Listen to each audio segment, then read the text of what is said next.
étonne parfois les gens. C'est vrai que... Ce sont des évocations poétiques. Et en même temps, un travail donc de...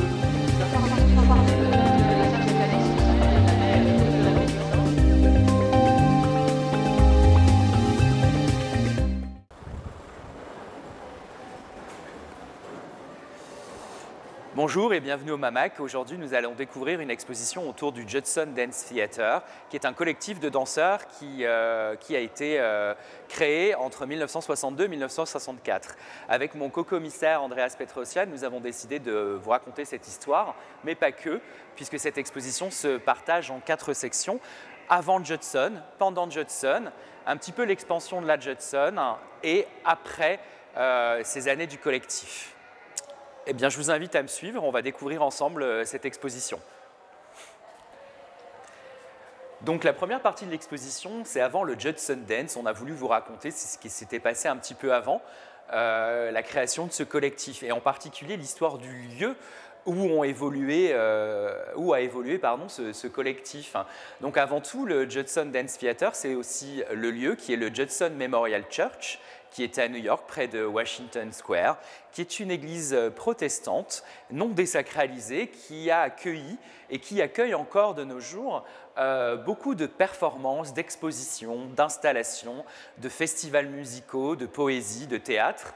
Cette église a accueilli les premières installations en 1959, les premières installations de grands artistes de renom que nous avons aussi dans les collections du MAMAC, comme Robert Rauschenberg, Tom Wesselmann, Daniel Spoerri, mais pas que. On s'aperçoit également, quand on fait des recherches, que cet endroit est également un des premiers centres sociaux aux États-Unis, puisqu'on y accueille la communauté LGBT, les personnes de couleur, les drogués, voilà, tout simplement. Et dans cette église, en 1959, Al Carmines, le nouveau pasteur, décide d'y créer des Judson Dance Poetry, des Judson Theatre, alors que les messes y sont célébrées. Donc cette église se partage en plusieurs lieux. Évidemment, il y a la Judson Gallery, où les expositions ont lieu, et d'autres événements culturels et sociaux. Mais en parallèle, en 1954, à San Francisco, on retrouve la danseuse et chorégraphe Anna Alprin qui décide de se faire construire dans la forêt de San Francisco un dance deck qui est un ponton en bois et où elle va évoluer et commencer des recherches sur les mouvements en relation avec la nature environnante. Et quand je dis donc des mouvements, elle s'inspire des tâches du quotidien, marcher, courir, s'asseoir, ramper, et de là va commencer toute une recherche sur le mouvement. Elle est rejointe par une autre danseuse chorégraphe, Simone Forti, avec qui elles vont continuer ces expérimentations. En 1960, Simone Forti revient à New York et commence à créer des pièces en solo, des performances et des happenings. En parallèle, à New York, les chorégraphes Merce Cunningham et Martha Graham évoluent dans la danse moderne, enseignent la danse moderne, dont certains danseurs du collectif de Judson, que je nommerai après, font partie, mais on commence déjà à avoir l'apparition d'envie de casser les codes de la danse moderne. Donc en fait, on retrouve Robert Dunn, qui est un ancien élève de John Cage, qui donne des cours dans les studios de Merce Cunningham à Steve Paxton, Yvonne Rainer, Lucinda Childs, Trisha Brown, Ellen Summers, sur des cours d'improvisation basés sur une partition de John Cage qui s'appelle Fontana Mix. De là, tout se mélange et les premières performances dansées apparaissent. C'est ce que nous vous racontons ici sur cette première partie. Là, nous sommes dans la deuxième section de l'exposition que nous avons nommée Concert of Dance, de 1962 à 1964. En effet, comme je vous le disais, les participants du Judson Dance Theatre ont envahi la Judson Memorial Church pendant 2 ans. Et pendant 2 ans, ces danseurs, après avoir passé une audition auprès du pasteur Al Carmines, ont donné 16 concerts de danse. Nous avons mis en regard les 16 programmes de danse avec les photographies correspondantes à ces performances. Le premier concert de danse a eu lieu en 1962, donc à la Judson Memorial Church, Et comme vous avez pu le constater tout à l'heure, nous avons traversé un rideau afin de pouvoir pénétrer dans l'exposition.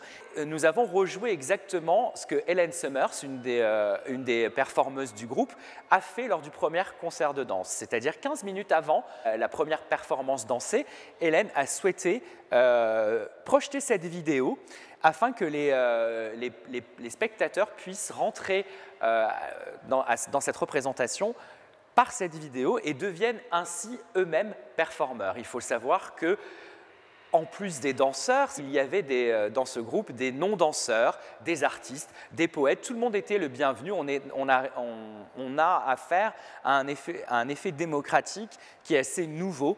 C'est pour ça qu'on appelle cela un collectif et c'est aussi un petit peu ce qui a causé la fin de ce collectif, cet effet démocratique puisque tout le monde se rajoutait.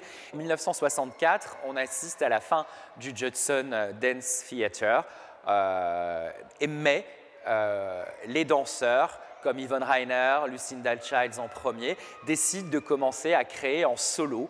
Et c'est ce que nous allons appeler dans la troisième partie de l'exposition l'expansion de la Judson, où nous avons voulu faire des focus sur chaque danseur et sur chaque performance qu'ils ont pu créer. Donc là, nous sommes dans la troisième partie de l'exposition, comme je le disais précédemment, qui s'appelle l'expansion de la Judson.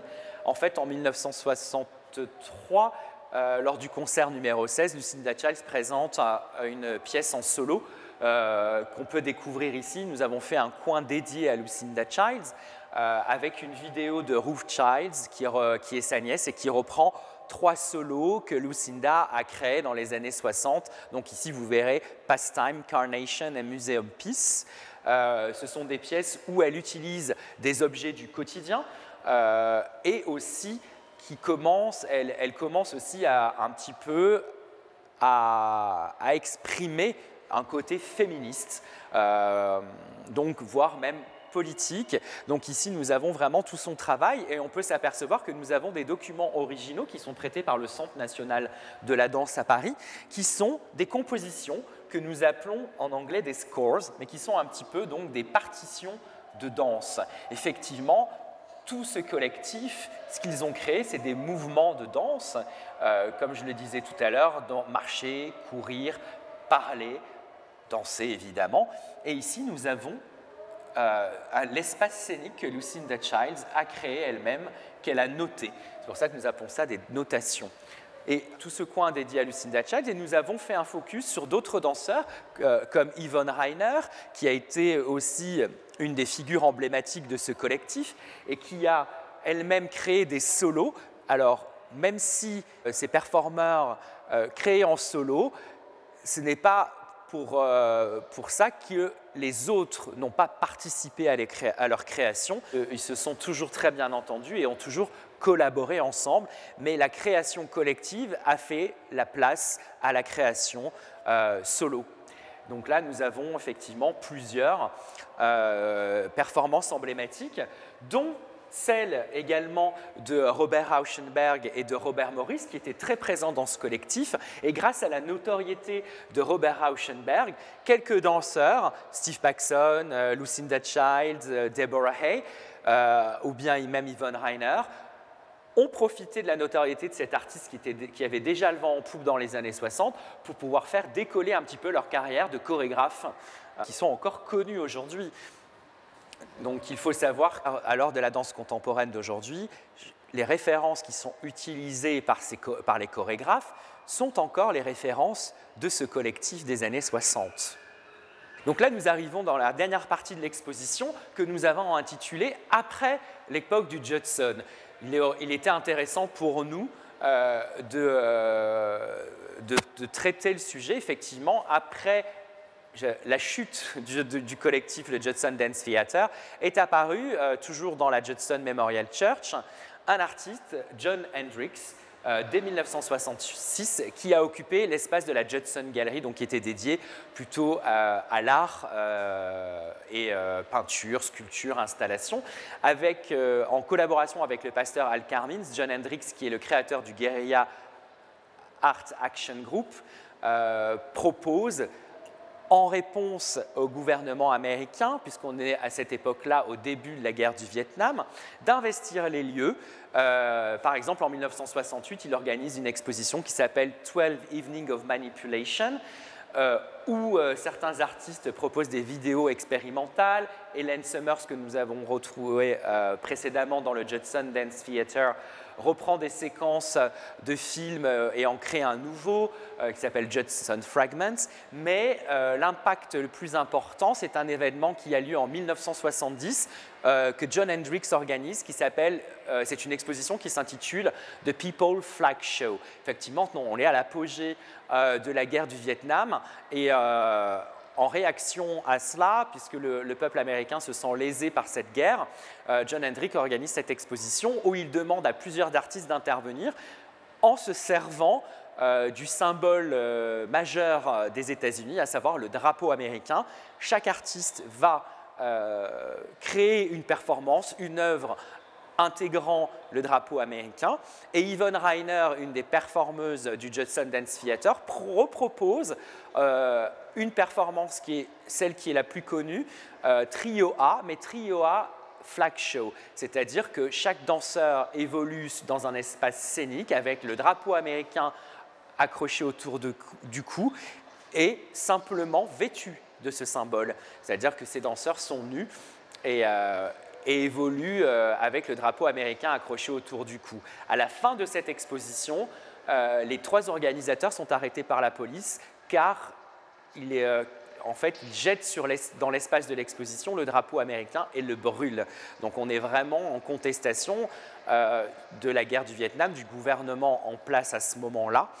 Et toutes ces actions deviennent complètement politiques, sociales. Donc on assiste à une évolution du Judson Memorial Church qui reprend également ses bases sociales. Et donc ici, on peut découvrir le catalogue de l'exposition. Donc chaque artiste a pu créer une page sur le travail qu'il a présenté lors de cette soirée événement qui a fait scandale, mais qui reste marquante dans tous les esprits.